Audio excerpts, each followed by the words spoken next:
మోకాల నొప్పులకు ఎటువంటి సర్జరీ లేకుండా ఎపియాన్ పెయిన్ క్లినిక్ అందిస్తున్న అత్యాధునిక చికిత్స.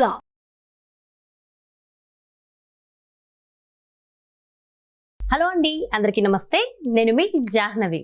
చాలా మంది రకరకాల ఆరోగ్యపర సమస్యలతో బాధపడుతూ ఉంటారు కదా. ముఖ్యంగా ఇన్సోమ్నియా, నిద్రలేమి సమస్యతో బాధపడే వాళ్ళ సంఖ్య చాలా ఎక్కువగా ఉంది. అయితే నిద్రకు సంబంధించి మనకున్నటువంటి సమస్యల్ని డీటెయిల్గా ఒక్కసారి పరిష్కార మార్గాలు తెలుసుకుందాం మన వనజ రామసిటీ అక్కతో. అయితే అక్క ప్రస్తుతం మనతో ఉన్నారు. సో చాలా మందికి ఉన్నటువంటి ప్రతి ఒక్క సమస్యకి సరైన పరిష్కార మార్గాలు మాట్లాడేద్దాం. నమస్తే వంజిక. నిద్రలేమి సమస్య ఇన్సోమ్నియా అయితే, నిద్రలేమి సమస్య ఒకటైతే, నిద్ర రాకపోవడం, పట్టకపోవడం, ఇదంతా ఒకటైతే ఎంతసేపు నిద్రపోవాలి? ఎక్కువగా నిద్రపోయే సమస్య కూడా, అది కూడా సమస్యనే అంటారు కదా.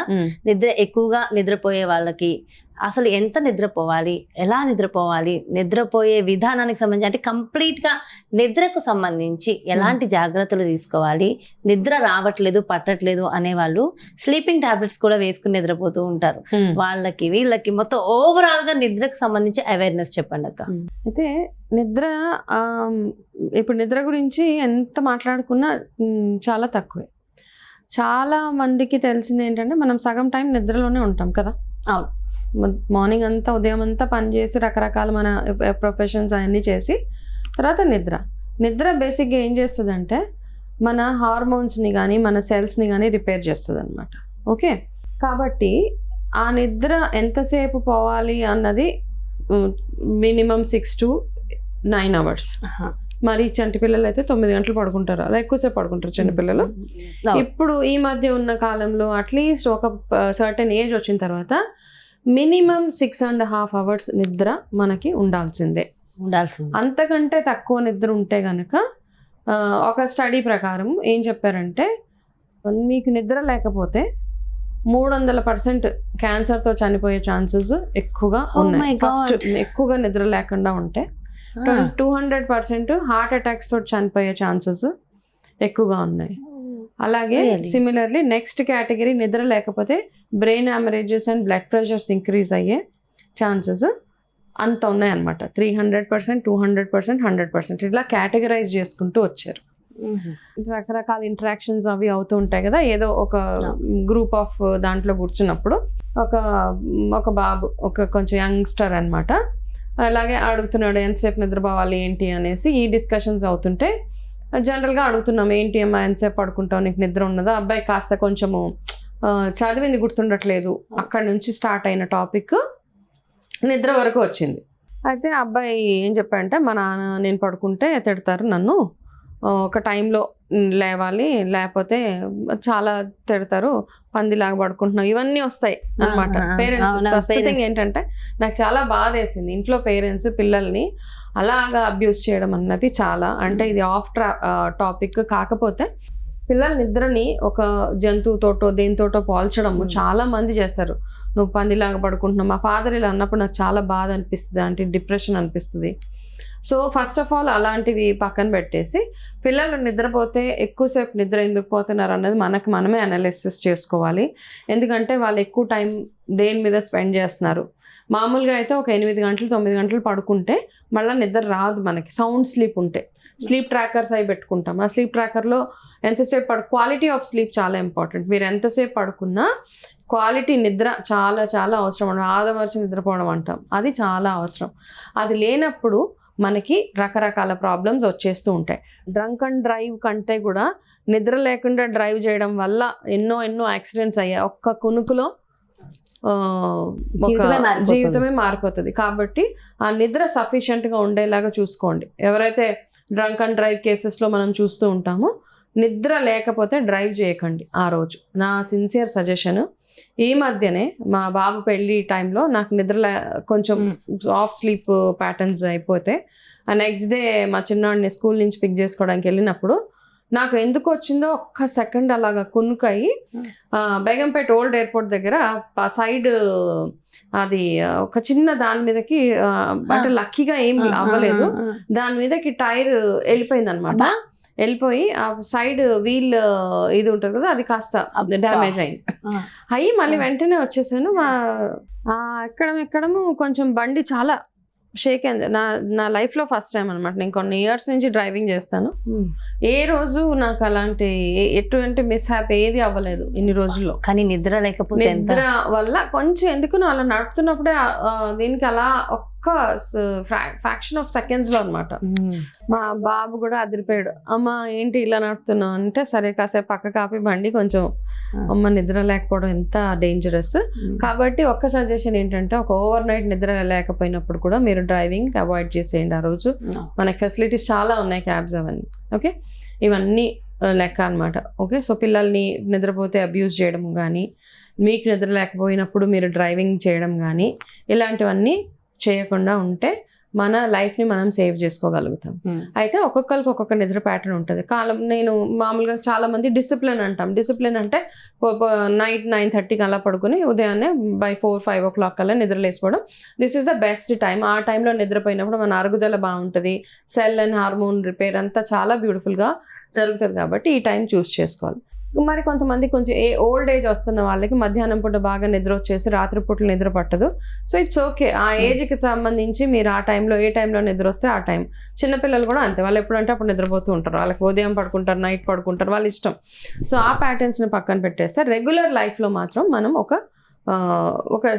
ఒక టైంకి నిద్రపోవడం అన్నది అలవాటు చేసుకోవడం one of the best options. అయితే రెగ్యులర్ గా ఉండే వాళ్ళకి ఓకే, మనం చూస్ చేసుకుంటాము, దాన్ని బట్టి మనం నిద్రపోతాం. రకరకాల అనారోగ్య సమస్యలతో బాధపడుతున్న వాళ్ళకి ఆ మెడిసిన్స్ వేసుకోవడం వల్లనో, లేదంటే ఏదైనా సర్జరీస్ అయినా ఇలాంటి కారణాలలో అసలు నిద్ర అన్నది అసలు అది అబ్బా ఈ ఒక్క రోజు నిద్రపోతే అదొక బ్రహ్మాండం అన్నట్టు ఉంటుంది. అలాంటి వాళ్ళకి పాపం అలా సఫర్ అవుతున్న వాళ్ళకి ఇమీడియట్ గా నిద్ర రావాలంటే ఏమైనా ఉంటాయా? డెఫినెట్ గా ఇమీడియట్ గా నిద్ర రావడం అన్నది ఇట్ ఈస్ అ ప్రాక్టీస్. నిద్ర రాకపోవడానికి ఇన్సోమ్నియాకి బేసిక్ గా రీజన్స్, మల్టిపుల్ రీజన్స్. మన ఆలోచనలు కానీ, మనం తినే ఆహారము, ప్లస్ చుట్టూ ఉన్న ఎన్వైరన్మెంట్, లైట్స్ కానీ, మొబైల్ మీద ఎక్కువసేపు ఉండడము, ఇవన్నీ ఫ్యాక్టర్సే కదా. ఆఫీస్ స్ట్రెస్ అంటాము, మనం ఎక్కడిదక్కడ వదిలేయం కదా. ఆఫీస్ స్ట్రెస్ని ఇంటికి క్యారీ చేస్తాము, పడుకునేటప్పుడు కూడా ఆఫీస్ గురించి ఆలోచిస్తూ ఉంటాము. సో కాబట్టి ఏంటంటే మనకు ఒక డిసిప్లిన్ లేనప్పుడు లైఫ్లో నిద్రని అంటే ఏ పని ఎప్పుడు చేయాలో అప్పుడు చేయాలి. ఏ పని చేసేటప్పుడు వేరే పని డిస్ట్రాక్షన్స్ లేకుండా చూసుకోవాలన్నమాట. అంటే మీరు భోజనం చేసేటప్పుడు ఫోకస్ మొత్తం కేవలం మీ భోజనం మీద, వర్క్ చేసేటప్పుడు మీ ఫోకస్ అంతా వర్క్ మీద, నిద్రపోయేటప్పుడు హ్యాపీ స్లీప్ అంతే. ఆ నిద్రలో ఆలోచించినంత మాత్రాన మీకు నెక్స్ట్ డే దానికి ఏదో సొల్యూషన్ దొరికేది, రైట్? కాబట్టి ఆ నిద్రకి కేటాయించినప్పుడు మీరు సౌండ్ స్లీప్ పడుకున్నప్పుడు పిల్లలకి ఈ మతిమరుపు సమస్యలు కానీ, పెద్దవాళ్ళకి కూడా వస్తాయి. నిద్ర లేకపోతే ఫస్ట్ మతిమరుపు వస్తుంది, దానికి రిలేటెడ్గా రోగాలు వస్తాయి. ఇందాక చెప్పినట్టుగా క్యాన్సర్, బ్లడ్ ప్రెషర్, డయాబెటీస్ ఇవన్నీ లింక్ అయి ఉన్నాయి నిద్రకి. ఇవన్నీ రావడానికి ఆస్కారం చాలా ఉంటుంది. కాబట్టి నిద్రకి ఇచ్చే టైం నిద్రకి ఇవ్వండి. నిద్రపోవడానికి అట్లీస్ట్ 1 గంట సేపు ముందు మీరు చిన్న గ్యాడ్జెట్స్ కానీ అవన్నీ పక్కన పెట్టేసేయండి. నిద్రపోవడానికి అట్లీస్ట్ 2.5 hours ముందు భోజనం తినేసేలాగా చూసుకోండి. 10 గంటలకి తిని 10:15 కల్లా మంచం ఎక్కేసి, కొంతమంది తిని మంచినీళ్ళు తాగి టక్మని బెడ్ మీద పడుకుంటున్న వాళ్ళు కూడా ఉన్నారు. అట్లాంటి వాళ్ళకి కూడా నిద్ర పట్టదు. ఈ నిద్ర పట్టకపోవడానికి చాలా కారణాలు ఉన్నాయి. ఏంటంటే ఒక్కొక్కసారి మనకి ఇండైజెషన్ వల్ల కూడా నిద్ర పట్టదు. అరుగుదల సరిగ్గా లేనప్పుడు, బాడీలో పిత్తదోషం ఎక్కువైనప్పుడు, గ్యాస్ట్రిక్ ప్రాబ్లమ్స్తో పాటు కొంతమందికి ఎక్కువగా హెవీనెస్ అనిపించి నిద్ర పట్టదు కదా. అట్లాంటప్పుడు అలాంటి సిమ్టమ్స్తో నిద్ర పట్టినప్పుడు మీరు యూజ్ చేయాల్సిన బెస్ట్ హోమ్ రెమెడీ ఉసిరి. ఓకే, ఉసిరికాయ జ్యూస్ తాగడము. మీకు ఈ ప్రాబ్లం పదే రోజు మీకు గ్యాస్ట్రైటిస్ అవుతుంది, గ్యాస్ వల్ల నిద్ర పట్టట్లేదు, అరుగుదల ప్రాబ్లం వల్ల మీకు నిద్ర రావట్లేదు, అట్లా ఉన్నప్పుడు అతిగా వేడి చేసేసి నిద్ర రానప్పుడు, ఐ స్ట్రెయిన్ ఎక్కువగా ఉండి తలనొప్పి వచ్చేసినప్పుడు మీరు చేయాల్సిన బెస్ట్ ఆప్షన్ ఉసిరికాయ రసం కానీ, ఉసిరికాయ తినడము. ఆ టైంలో మీరు తిన్న వెంటనే కూడా ఉసిరికాయ తినడానికి ఎర్లీ మార్నింగ్ బెస్ట్ టైము. లేదు అంటే మీరు ఇలాంటి సమస్య ఉన్నప్పుడు ఈవినింగ్ టైంలో ఒకటి తినడానికి చూడండి. మామూలుగా మనం తేనెలో ఉసిరికాయ నానబెట్టి తింటున్నాము, ఇవన్నీ ఉంటున్నాయి కదా. సో ఈ ఆప్షన్స్ లో ఏదన్నా ఒకటి ఎర్లీ మార్నింగ్ బెస్ట్ కదా. ఓకే, ఇది ఒక ఆప్షన్. రెండో ఆప్షన్ ఏంటి అంటే మనకి జాజికాయ పొడి దొరుకుతుంది కదా, జాజి నూనె కూడా దొరుకుతుంది మన దగ్గర. ఓకే, జాజి పొడిని కాస్త గోరువెచ్చని పాలల్లో వేసి, ఆ పాలు కొంచెం 1 చిటికెడు 2 చిటికెలు జాజికాయ పొడి వేసి ఆ పాలు తాగిన ఒక 1/2 hourకి మెల్లిగా నిద్ర వస్తూ ఉంటుంది. కానీ ఆ జాజి కష్టపడి తాగాక నాకేదో ఆటోమేటిక్గా స్లీపింగ్ పిల్ లాగా నిద్ర వస్తుంది అంటే కాదు. అది తాగి కాసేపు ఒక 10-15 నిమిషాలు కాస్త వాకింగ్ లాగా చేసి కాసేపు బ్రీదింగ్ ఎక్సర్సైజెస్ అని ఇలాంటివన్నీ చేస్తూ నిద్రపోతే మీకు మంచి నిద్ర వచ్చడానికి అవకాశం ఉంది. థర్డ్ బెస్ట్ ఆప్షన్ ఏంటంటే నేను చాలా మందికి సజెస్ట్ చేసేది శంకు పుష్పాలు దొరుకుతాయి మనకి. మనం చూసాం చాలా వీడియో కూడా చేసాం. అవును, శంకు పుష్పాలతో టీ అవన్నీ. సో ఆ శంకు పుష్పాల పౌడర్ దొరుకుతుంది. ఆ పౌడర్ని ఏం చేస్తారంటే కాస్త పౌడర్ని ఒక 1/2 స్పూన్ పౌడర్ని కాస్త నేతిలో కానీ నెయ్యిలో ఇష్టపడని వాళ్ళు వాటర్లో కలుపుకోండి. వాటర్లో కలిపి అది మీరు తినినా తాగినా వాటర్లో అయితే తాగండి, నేతిలో అయితే దాన్ని ఒక లేహ్యం లాగా తయారు చేసుకొని అది తాగేస్తే అది తింటే కనుక నిద్ర రావడానికి ఆస్కారం ఉంటుంది. చాలా మంది గసగసాలతో చేసిన రసం అది తాగుతారు. డెఫినెట్ గా గసగసాలతో కొంచెం మొత్తం అనిపించి నిద్ర వస్తూ ఉంటుంది. సో ఇవి ఒక 4-5 ఆప్షన్స్ మనకి నిద్రకి. ఇవన్నీ ఒకటి అయితే ఇప్పుడు స్లీపింగ్ క్యాప్సూల్స్ వేసుకోగానే నిద్ర వస్తుంది కదా, పాపం చాలా మంది దాని మీద డిపెండ్ అయిపోయి ఉంటారు. సో చాలా రోజుల నుంచి సో దాని నుంచి బయటపడాలనుకుంటారు, బట్ కుదరదు. సో అలా ఆయుర్వేదం ప్రకారం స్లీపింగ్ టాబ్లెట్స్ వేసుకుంటే ఎట్లయితే నిద్ర వస్తుందో అలా నిద్ర వచ్చేలాగా ఏమైనా ఉందా? అంటే వేసుకున్న ఫీల్ ఉండాలి, సైడ్ ఎఫెక్ట్స్ ఉండకూడదు. ఇప్పుడు నేను ఇచ్చిన ఆప్షన్స్ గసగసాలు అలా గసగసాలు కూడా తినవచ్చు, కాకపోతే నేను అంత రికమెండ్ చేయను. నిద్ర ఎప్పుడు బాగా వస్తుంది అంటే ఫస్ట్ మనం ఈవినింగ్ మామూలుగా ఏంటంటే నిద్రకి ఒక దగ్గర ఒక ఆర్టికల్ చదివాను. అందులో ఏముంటుందంటే మనకి పాత కాలంలో అంటే మన ఆది మానవులు ఆదివాసి ఇట్లా అంటాం కదా, ఆ టైంలో ఏం చేసేవాళ్ళు అంటే చీకటి పడగానే నిద్రపోవడం ఒకటే ఆప్షన్ ఉండేది అప్పుడు. ఎందుకు అంటే జంతువుల బారి నుంచి ప్రాణరక్షణ కోసం మనం సేవ్ చేసుకోవడానికి నిద్రపోవాలి. అయితే మన బాడీ సిస్టమ్ కూడా అలాగే పనిచేస్తుంది అనమాట. మనం చీకటి పడిన తర్వాత అంటే నైట్ అయిపోగానే నిద్రపోయినప్పుడే మన బాడీ హెల్దీగా ఉంటుంది. అయితే చాలా మందికి నిద్ర లేకపోవడము అన్నది ఎందుకంటే బేసిక్గా వాళ్ళ ఓవరాల్ లైఫ్ స్టైల్లో మార్పులు చేసుకుంటేనే కానీ వాళ్ళకి ఆ నిద్ర ప్యాటర్న్ అనేది సెట్ అవ్వదు. నెమ్మదిగా చేంజెస్ చేసుకుంటే హెవీగా తినడము, అరగని ఫుడ్స్ తినడము, టూ మచ్ ఆఫ్ స్పైసెస్ తినడము, తక్కువగా మంచినీళ్ళు తాగడము, ఒంటికి అస్సలు యాక్టివిటీ లేకపోవడము, ఎక్కువగా కంప్యూటర్ మీద కానీ సిస్టమ్ మొబైల్ మీద ఎక్కువగా టైం స్పెండ్ చేయడము, ఇవన్నిటి వల్ల మనకి నిద్ర రాదనమాట. సో అందుకని ఏమంటారంటే ఏ ప్రాబ్లం ఉన్నా ఫస్ట్ మన లైఫ్ స్టైల్లో ఉదయం లేచినప్పటి నుంచి పడుకునేదాకా మనం ఏం చేస్తున్నాం అంటే ఒక మీల్కి ఇంకొక మీల్కి ఎంతెంత గ్యాప్ ఇస్తున్నాము, డే మొత్తంలో ఎంత న్యూట్రిషియస్ ఫుడ్ తింటున్నాము, దాని తర్వాత ఎంత వాటర్ ఇంటేక్ కానీ లిక్విడ్ ఇంటేక్ ఎంత చేస్తున్నాము, ఫిజికల్గా యాక్టివిటీస్ ఎంతగా ఉంటున్నాయి, ఇవన్నిటికంటే ఇంకొకటి ఏంటంటే మనం చాలామంది మన గురించి కంటే కానీ అవతల వాళ్ళ గురించి ఎక్కువ ఆలోచిస్తూ ఉంటాం. మంచి అవ్వచ్చు, చెడు అవ్వచ్చు. వాళ్ళు అలా అన్నారు, వీళ్ళు అలా అన్నారు, వాళ్ళు ఏం చేస్తున్నారు లైఫ్లో, వాళ్ళ లైఫ్లో ఇలా అవుతుంది, నా లైఫ్లో ఎందుకు అవ్వట్లేదు.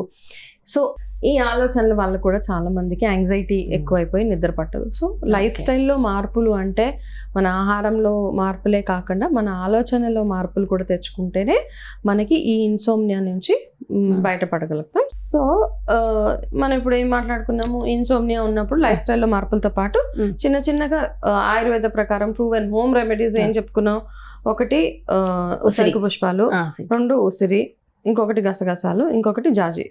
ఈ 4 చిన్న ఆప్షన్స్. ఇవన్నిటితో పాటు రెగ్యులర్గా మీరు అంటే ఆయిల్ థెరపీస్, ఆయిల్ మసాజెస్ అవి చేసుకుంటే కనుక చాలా అంటే రిలీఫ్గా ఉంటుంది, బాడీ స్ట్రెస్ రిలీఫ్ అవ్వడానికి చాలా హెల్ప్ చేస్తుంది. అలాగే జాజి పొడితో పాటు జాజి ఆయిల్ కూడా దొరుకుతుంది. ఆయిల్ని కాస్త కణతలకి అలా పెట్టుకుంటే మీకు తొందరగా నిద్ర వచ్చే అవకాశాలు ఉన్నాయి. ఓకే సార్, నిజంగా wonderful information. Thank you so much. నమస్తే. చూసారు కదండి, నిద్రకు సంబంధించి నిద్రలేమికి సంబంధించి మనకున్నటువంటి ప్రతి ఒక్క సందేహాన్ని నివృత్తి చేసి చక్కటి హోమ్ రెమెడీస్ కూడా ఇచ్చేసారు. సో ఎవరెవరైతే మరీ ఎక్కువగా సఫర్ అవుతున్నారో వాళ్ళందరూ కూడా చిన్న లైఫ్ స్టైల్ చేంజెస్ చేసుకుని మనకున్నటువంటి హెల్త్ ప్రాబ్లమ్స్ నుంచి బయటపడొచ్చు అని కూడా చెప్పారు కదా. సో డెఫినెట్గా ఫాలో అయిపోదాం. మరో బ్యూటిఫుల్ కాన్సెప్ట్తో మళ్ళీ మీ ముందుకు వచ్చేస్తాను. మరి అదేవిధంగా పర్సనల్గా మీకు ఎలాంటి డైట్ కావాలనుకున్నా, వనజకు అపాయింట్మెంట్ కావాలి, వనజకుని సంప్రదించాలి అనుకుంటే క్రింద డిస్ప్లే అవుతున్నటువంటి నెంబర్స్కి కాల్ చేయండి. నమస్తే.